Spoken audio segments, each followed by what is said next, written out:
Hello everyone, আমি মৌপর্ণা। আমার mini ব্লগে তোমাদের সবাইকে স্বাগত। দেখতেই পাচ্ছ রেডি হয়ে গেছি।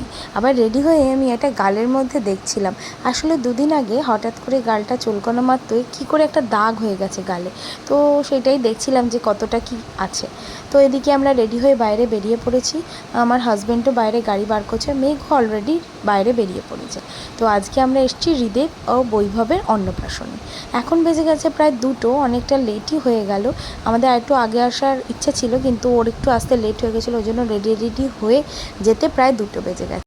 যদি তোমরা ভেবে থাকো এরা টুইন্স, অ্যাকচুয়ালি টুইন্স নয়, অ্যাকচুয়ালি 2টো ভাইয়ের 2টো ছেলে হয়েছে, তাদের একসাথেই অন্নপ্রাশনটা হচ্ছে।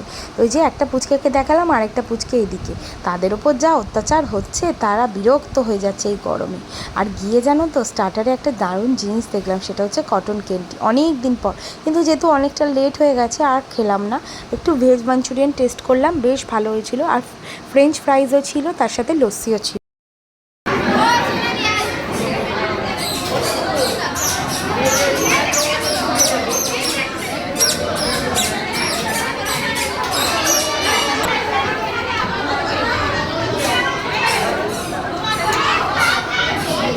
সবার সাথে দেখা করে আমরা এবার লাঞ্চ করতে বসে পড়েছি। বেশ ভালো ভিড়ই ছিল, যা হোক আমরা লাকিলি সিটটা পেয়ে গেছি। এই যে দেখো আজকের মেনুটা তোমরা দেখে নাও। ফিশ বল, বাসন্তী পোলাও, চিংড়ি মাছের মালাইকারি, ঝুরি আলু ভাজা, সাদা ভাত, মুগমো মিক্সড ভেজ, তারপর হচ্ছে চিকেন, পায়েস, চাটনি, পাঁপড়, মিষ্টি সব কিছুই ছিল।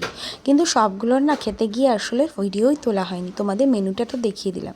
দেখো আমরা খেয়ে দিয়ে ওঠার পরও কিন্তু বেশ ভালো রাশ ছিল। মোটামুটি আমাদের খাওয়া দাওয়া হয়ে গেল, খুবই ভালো খাওয়া দাওয়া হয়ে যায়। তো এবার বাড়ি ফিরবো। এই যে আমরাও নিচে নেমে পড়েছি, বেশ গরম লাগছিল। কদিন ধরে যা রোদ্দুর হচ্ছে, ওর জন্য গরমটাও বেশ ভালোই লাগছে। আর যাওয়ার সময় তোমাদের দেখিয়ে দিই আমাদের রূপনারায়ণের নদীটা, কি সুন্দর লাগছিল। এই লজটা না একদম রূপনারায়ণ নদীর তীরে। তো এই ভিডিওটা যদি ভালো লেগে থাকে অবশ্যই একটা লাইক করে দিও।